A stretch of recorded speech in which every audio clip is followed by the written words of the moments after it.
Colonel Scott O'Neill, 2nd Brigade, 3rd Infantry Division.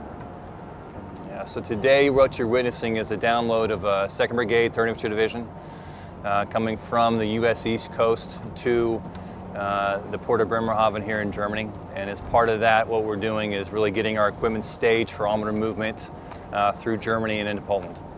I think it's the scale. I think there's a pattern of activity in Europe that really has been generated around drawing equipment or taking a little bit of the equipment that a brigade combat team might have. But we're taking all of ours. And so the entire Armored Brigade combat team is coming with our personnel and equipment. So I think it's getting the people and equipment in the right place to conduct the operations and training. And that's really been, the scale of that has been something that's probably atypical of most recent deployments. There's a couple different levels, and I think what we're doing here is really exercising the Army strategic readiness. So they're getting our soldiers and our equipment from the East Coast to here, which we're really a training aid for the Army to exercise the strategic mobility of the nation in large respects. Once we get here though, now it's about us getting tactical readiness that we're building. And I think it's one of our mission essential tasks is to deploy the brigade combat team, and once we've gotten to a place, then we have to be able to fight. Exercising a full spectrum of those readiness and essential tasks now. And I think what you're going to see is us executing strategic readiness on behalf of the Army, and now coming in and being able to go after our tactical essential tasks as a brigade combat team. Yeah, what we did is really focused on our fundamentals. And for us, it's maintenance, it's gunnery, it's about small unit maneuver and training. If we can do those three things well, we can go anywhere in the world and fight. In addition to that, though, what we focused a lot on is really the deployment of the brigade. So teaching junior leaders and soldiers how to get their equipment ready, how to get themselves and their families ready, and move them from the United States anywhere in the world, but in this particular operation to Europe.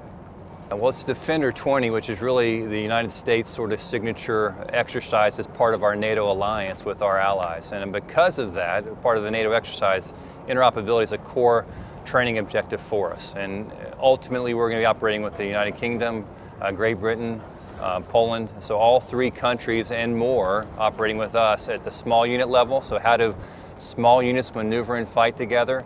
How do larger units coordinate staff actions to make sure that we can coordinate and synchronize large-scale operations? And then at echelon, how do we fit inside a NATO superstructure to go ahead and execute these readiness functions? Yeah, well, first, to our families back home that allow us to go do this, thank you. It's never easy staying behind, and I think they allow us to come forward and do what we have to do. And the soldiers here, I think, are remarkable. The weather conditions are challenging, and their morale is high, and they have good non-commissioned officer leadership and junior officer leadership really making this happen over there, so very proud of them. I'm Colonel Jin H. Pak, commander of the 598th Transportation Brigade of the Army's Surface Deployment and Distribution Command, SDDC.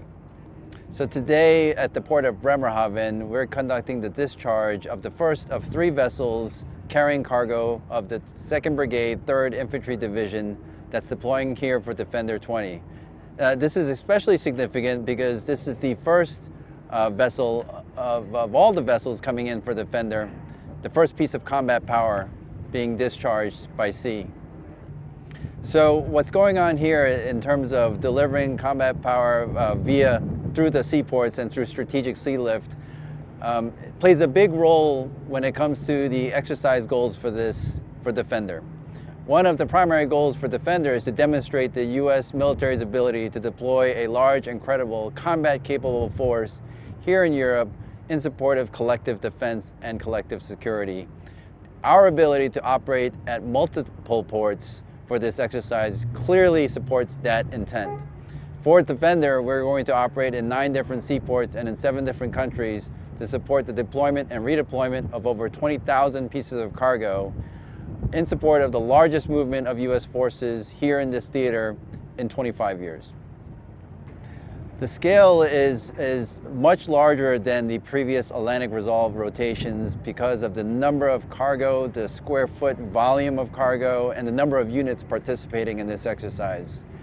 However, in terms of locations at ports, we have had a lot of experience in this theater over the years with the previous Atlantic Resolve rotations, getting practice at operating in more and more seaports. So in that sense, it is not a new thing, but in reality an improvement or a continued trend of port diversification in support of this theater. But the scale and volume and number of units certainly is historic. At every one of those 9 seaports I mentioned for this exercise, it takes a team of teams to do what we do. SDDC is really not a large organization, and it takes a lot of support from from multiple partners, the host nation government to allow us to use the seaport, our relationship with industry that provides commercial labor to operate at this port, the support from host nation military for force protection and security, and some of the sustainment out here, as well as other U.S. Army units that support operations such as this, such as from the 21st TSC and the 16th Sustainment Brigade. It's exciting. We were at the ramp of the Ark Endurance, and when the ramp dropped and you saw that first M1 tank roll off, it carried special significance because that is the tip of the spear in terms of combat power. The first combat platform to touch European soil in Defender. So it definitely was a historic moment. This is the largest movement of U.S. forces here in this continent in 25 years, and that was the first piece of combat power for that formation, for that deployment, arriving here in Bremerhaven. What SDDC does is operate at the seaport. That is key terrain where the strategic level of the Joint Deployment and Distribution Enterprise meets the operational activities of the supported combatant command. It's where the strategic meets the operational and then the tactical. So it's the ability for us to bring combat power over strategic sea lift and integrate it to the requirements of the supported theater. So for us to do this in multiple locations for Defender not only is important for USAREUR and the United States Army Europe and EUCOM, but it's also important for US Transcom and SDDC to demonstrate our ability to provide that strategic lift. I think it's especially important and to mention that it's very significant that the first vessel for Defender arrives here at the port of Bremerhaven because the US Army has maintained a long history of continued presence for the past 75 years since June 1945. Since the activation of the 17th Major Port Command back then to support the redeployment of forces after World War II, a tradition that continues all the way up until now with the continued presence of the 950th Transportation Company, one of my subordinate units underneath the 598th Transportation Brigade, SDDC.